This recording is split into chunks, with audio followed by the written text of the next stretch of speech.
transition énergétique dans le secteur du bâtiment. Des synergies à trouver entre progrès technologique et changement social. En France, c'est dans le secteur du bâtiment que se concentrent les plus grands défis en matière de transition énergétique. Il constitue également un cas d'école car les solutions technologiques alternatives sont éprouvées mais sont également économiquement rentables à long terme. Par ailleurs, il semble y avoir un consensus sur la voie de la transition dans ce domaine par la diffusion des meilleures technologies d'efficacité énergétique et d'énergie renouvelable, la sobriété énergétique en agissant directement sur nos modes de vie. En effet, il est aujourd'hui de plus en plus reconnu que la transition énergétique ne peut être exclusivement le fait des avancées technologiques. De plus, une partie de la voie à suivre réside dans le changement des comportements individuels. Le scénario 2050 soutient que les leviers de la sobriété énergétique contribueront davantage à l'atteinte des objectifs que ceux de l'efficacité énergétique. Même si les deux dimensions sont nécessaires, la première semble moins bien définie que la seconde. Cette différence entre l'efficacité énergétique et la sobriété énergétique n'est pas exploitable pour réfléchir aux changements nécessaires à la transition énergétique. En effet, dans son analyse et son action, elle sépare la technique du social, pourtant étroitement liées dans la réalité. Le constat sur le terrain montre que si l'on actionne l'un de ces deux leviers isolément, on trébuche systématiquement sur le facteur humain. Pour y parvenir, une approche combinée est souhaitable. Les effets rebonds nuisent à l'efficacité énergétique. L'efficacité énergétique consiste à promouvoir des technologies plus efficaces sur le plan énergétique et à réduire la consommation d'énergie pour un même usage. Par exemple, la construction de maisons passives, l'isolation des vieux bâtiments par l'extérieur, l'installation de chaudières à condensation et l'installation d'appareils ménagers A++. La limite fondamentale de l'efficacité énergétique est l'effet de rebond.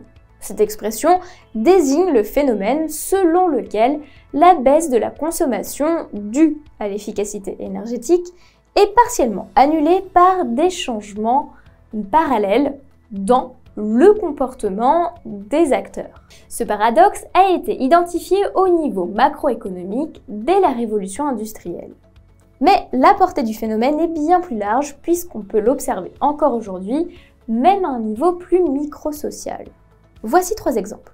Depuis 1974, la réglementation thermique a permis de diffuser des technologies performantes dans les bâtiments neufs jusqu'en 2012, date à laquelle les bâtiments basse consommation ont été introduits. Cependant, au cours de cette période, outre l'augmentation du parc de logements, la surface moyenne par Français a également augmenté rapidement, compensant partiellement la baisse attendue. En conséquence, la consommation d'énergie pour le chauffage résidentiel n'a que légèrement diminué, alors que l'efficacité du parc s'est considérablement améliorée. Depuis les années 1990, l'introduction de l'étiquetage énergétique des appareils ménagers a permis de réorienter le marché vers des appareils plus efficaces. Parallèlement, les Français sont passés à de plus gros appareils comme les réfrigérateurs américains. Certains taux d'équipement ont même augmenté comme les sèche-linges et les appareils électroniques se sont multipliés avec la révolution numérique. En conséquence, les utilisations spécifiques de l'électricité ont doublé en 20 ans. On peut aussi observer l'effet rebond à une échelle microsociale. Dans le cadre de la rénovation énergétique, on constate souvent que les ménages adoptent des consignes de température plus élevées que celles qu'ils utilisaient avant les travaux. Dans un projet de maison passive, une enquête a révélé que même les propriétaires les plus engagés en faveur de l'efficacité énergétique avaient construit des piscines nécessitant des pompes de circulation, donc à forte consommation, et les avaient suréquipées en électronique. N'oublie pas de t'abonner à notre chaîne pour ne manquer aucune de nos prochaines vidéos. Et surtout, pense à liker si le contenu te plaît. La sobriété énergétique face à l'inertie sociale. Un autre levier majeur de la transition énergétique est la sobriété énergétique qui vise à influencer les comportements de chacun vers des bonnes pratiques à vocation écologique. Par exemple, chauffer la maison à 19 degrés, éteindre les lumières et prendre une douche plutôt qu'un bain. Cependant, les outils mis en place pour atteindre cet objectif ont une portée limitée. Le premier type d'outil consiste en des campagnes de sensibilisation aux économies d'énergie et au réchauffement climatique comme celle que l'ADEME a menée depuis sa création.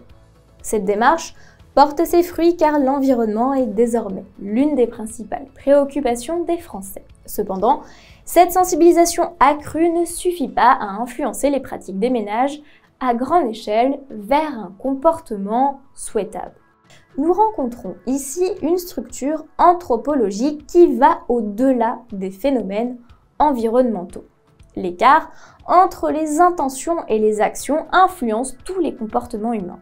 Elle s'entend par les contraintes que les individus rencontrent dans leur vie quotidienne qui expliquent beaucoup plus leurs pratiques que leurs valeurs. Les incitations économiques, notamment les subventions et les taxes, sont un autre outil bien connu pour influencer les comportements. Les aides sont cependant limitées par l'état des finances publiques. Des taxes sur le carbone existent déjà, mais leur montant est encore trop faible pour être dissuasif. Et toute tentative de les augmenter comporte des risques politiques très élevés. Le mouvement des Gilets jaunes l'a prouvé une fois de plus. Cela pose la question de l'inégalité sociale car plus le revenu est faible, plus la part de la consommation d'énergie dans le budget du ménage est importante. L'énergie domestique est une dépense contrainte. Pour les groupes à faible revenu, l'augmentation de son prix est liée au développement de la précarité énergétique et, pour les classes moyennes, au sentiment d'être relégué dans une classe inférieure. La dernière décennie a vu l'émergence de nouvelles mesures visant à orienter les comportements individuels vers la sobriété énergétique. Les nudges, que l'on peut traduire par incitation en situation, prennent de nombreuses formes. Retour d'informations en direct, paramétrage par défaut des options d'économie d'énergie, affichage du pourcentage de personnes qui adoptent un geste écologique. Par ailleurs, sur le principe de l'émulation sociale, des concours d'économie d'énergie ont vu le jour dans les foyers et les bureaux. Ils montrent des résultats intéressants, puisque les participants ont réalisé une moyenne de 10% d'économie d'énergie sans aucun travaux. Cependant, ils montrent également les limites du gisement comportemental des économies d'énergie et n'abordent pas la question de la durabilité des changements dans le temps. Deux exemples de concours d'économie d'énergie. Le premier s'intitule « Défi famille à énergie positive ». Il organise depuis 10 ans des équipes de ménage de quartier dans toute la France. Il les met au défi d'économiser de l'énergie par des éco-gestes tout au long de la saison de chauffe. L'atmosphère amusante et amicale a fait de cette compétition un succès. Le deuxième, Cube 2020, consiste en un concours annuel entre immeubles de bureaux. Lancé en 2014, il vise à économiser l'énergie grâce à la participation des employés et à une gestion optimisée des bâtiments. Il a été étendu à l'Europe et aux établissements scolaires.